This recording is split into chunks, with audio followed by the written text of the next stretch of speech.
बोला बोला थावे वाली मैया की।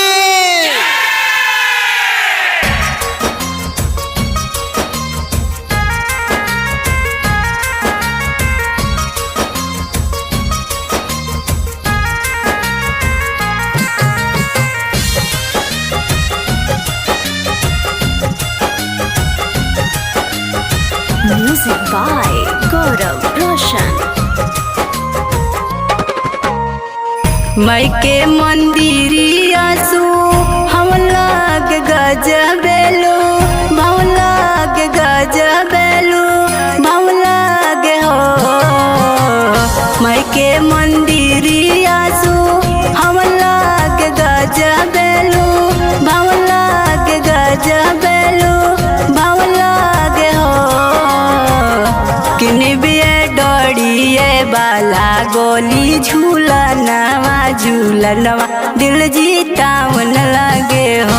किनी बिये डोड़िए बाला गोली झूलनवा झूलनवा दिल जीतावन लगे हो।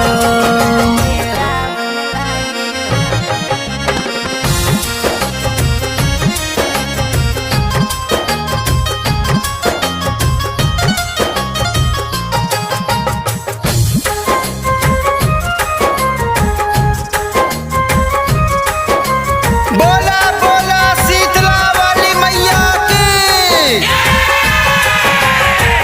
फूल फूलवारी बीच से डाली के चिरैया कुह के कोयलिया झूम के नाचे भैरो भैया।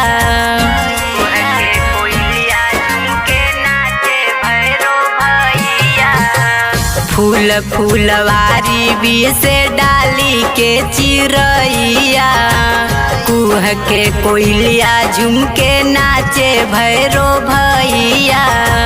नदिया के तीरवा डरवा लागे फिर भी बड़ा पाँव लागे फिर भी बड़ा पाँव लागे हो।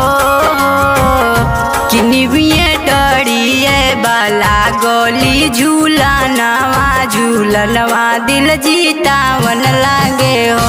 किनी बिये डरिए बाला गोली झूलनवा झूलनवा दिल जीतावन लागे हो।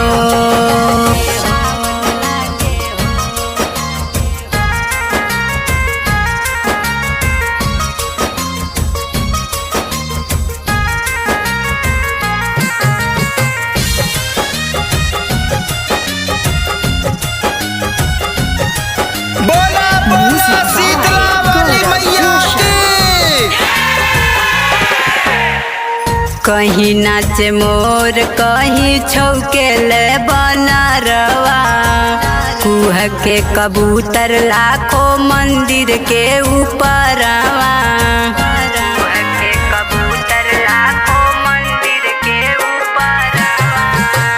कहीं नाचे मोर कहीं छौकेले बनरवा कुह के कबूतर लाखों मंदिर के ऊपरवा। सिर के दोहड़वा टटकावन लागे फिर भी भाग सावन लागे हरदम जैसे सावन लागे हो। किनी सुरेंदर के लिखल बाटे गानवा तरनवा भी सावन लागे हो। किनी सुरेंदर के लिखल बाटे गानवा तरनवा भी सावन लागे हो। मई के मंदिरिया सु हम लाग गजबेलू भाव लाग गजबेलू भाव लागे हो। मई के मंदिरिया सु हम लाग गजबेलू भाव लाग गजबेलू भाव लागे हो। किनी बिये डोड़िए बाला गोली झूलनवा झूलनवा दिल जीतावन लागे हो। किनी बिये डोड़िए बाला गोली झूलनवा झूलनवा दिल जीतावन लागे हो।